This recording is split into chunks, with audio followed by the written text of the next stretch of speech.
जय माता दी, राधे राधे। आप सभी को दिवाली की हार्दिक शुभकामनाओं के साथ आज इस वीडियो में जानेंगे दीपावली विसर्जन कब, कैसे, किस विधि से करें।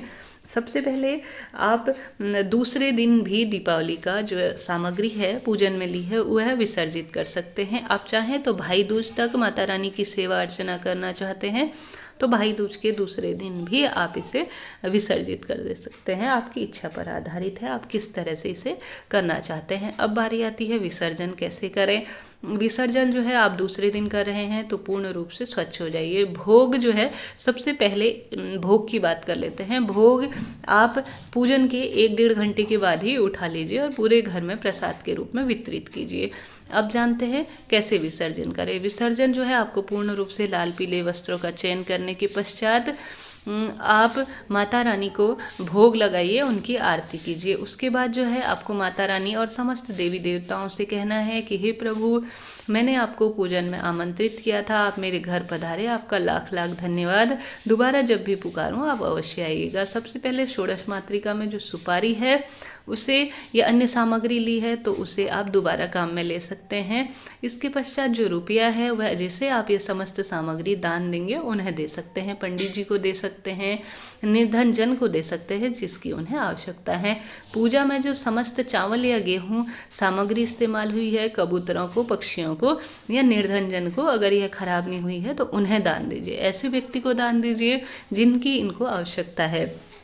अब बारी आती है नारियल की। नारियल जो है जहाँ तक मेरा मानना है इसे फोड़ना नहीं चाहिए। कई लोग फोड़ के प्रसाद के रूप में भी खा लेते हैं, यह भी कोई बुराई नहीं है, यह भी कर सकते हैं। आप इसे फोड़कर नहीं खाना चाहते तो अपने आंचल में इसे माता रानी का प्रसाद के रूप में सबसे पहले ले लीजिए और इसे मंदिर में रख दीजिए या अपने लॉकर में रख सकते हैं इस तरह से, या लक्ष्मी नारायण मंदिर में भी इसे दान दिया जा सकता है या लाल कपड़े में बांधकर मुख्य गेट पर भी बांधा जा सकता है। 3-4 ऑप्शन है, इनमें से आप कोई भी कर सकते हैं। अब जो जल है उसे पूरे घर में छिड़काव कर दीजिए। वास्तु का यह नाश करता है ऐसा माना जाता है। बचा हुआ जल जो है वह गमले में डाल दीजिए। इसमें जो सामग्री इस्तेमाल की है वह लॉकर में रख दी जाती है। इसके मुख में जो है आपने मोली बांध रखी है तो उसे हाथ में बांध दीजिए। बंदरवार जो है इसमें यूज़ हुए हैं जो वह बंदरवार जो पत्ते डाल रखे हैं वह बंदरवार के रूप में यूज़ हो जाएंगे। प्रसाद मैंने बता ही दिया क्या करना है। सुहाग की सामग्री अपने माता रानी को अर्पित कर रखी है तो वह अपने पास ही रखिएगा। यह बात ध्यान रखिए, लक्ष्मी पूजन में इस्तेमाल होने वाला माता रानी का प्रसाद होता है वह अपने साथ आपको काम में लेना है। इसके बाद जो मूर्तियां हैं अगर आपने मिट्टी की ली हैं तो हर साल आप विसर्जित करते हैं तो वह कर सकते हैं, नहीं तो अपने मंदिर में इन्हें रख सकते हैं माता रानी का जो है प्रसाद रूप में। आपने धनिया काम में ले रखा है माता रानी के लिए तो थोड़ा सा आपको अपने तिजोरी में रखना है, उसके बाद अपने घर के गमले में डाल देना है। यज्ञोपवीत यानी जनेऊ और सुपारी और पान इत्यादि आपने लिया है तो घर में कोई पहनने वाला या खाने वाला है तो वह खा सकता है, नहीं तो आप पंडित जी को दान दे सकते हैं। अगर आपने जो है कौड़ी या गोमती चक्र इत्यादि यह रोज रोज नहीं आती, इन्हें दोबारा काम में लिया जा सकता है। इन्हें अपनी घर की तिजोरी या मंदिर में दोबारा से रख सकते हैं। यह कभी भी किसी को दान नहीं दी जाती, शुभ होती हैं। बर्तन अगर आप लाए हैं तो उन्हें घर के मुख्य काम में ले लीजिए।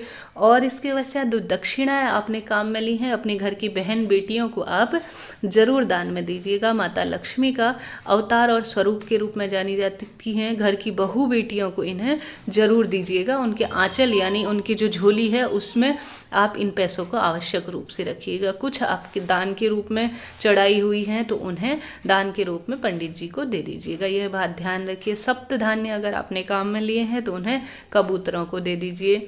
और आपने माता रानी के प्रिय कमल का पुष्प अगर काम में लिया है तो वह आपको जो है मंदिर में रखना है, एकदम से उसे विसर्जित ना कीजिए। फूल इत्यादि अन्य हैं तो वह आप जो है उसी टाइम किसी थैली में बांधकर कहीं पर जमीन पर ऐसी जगह को खड्डा खोदिए जहाँ पर यह पैरों में ना आता हो, या किसी शुद्ध पेड़ के नीचे आपको यह रख देना है या आपको बहते हुए जल में इन्हें प्रवाहित कर देना है। लाल रंग का कपड़ा है जो ये पंडित जी को दान कर दिया जाता है। इस तरह से यह सरल पूजा जो सामग्री होती है दान करने की विधि होती है। अन्य कोई आपके मन में सवाल हो, कोई जानकारी हो तो अवश्य पूछिएगा, मैं जवाब देने की ज़रूर कोशिश करूँगी। वीडियो आपके लिए हेल्पफुल रहा हो तो लाइक, शेयर और सब्सक्राइब करना ना भूलें। राधे राधे।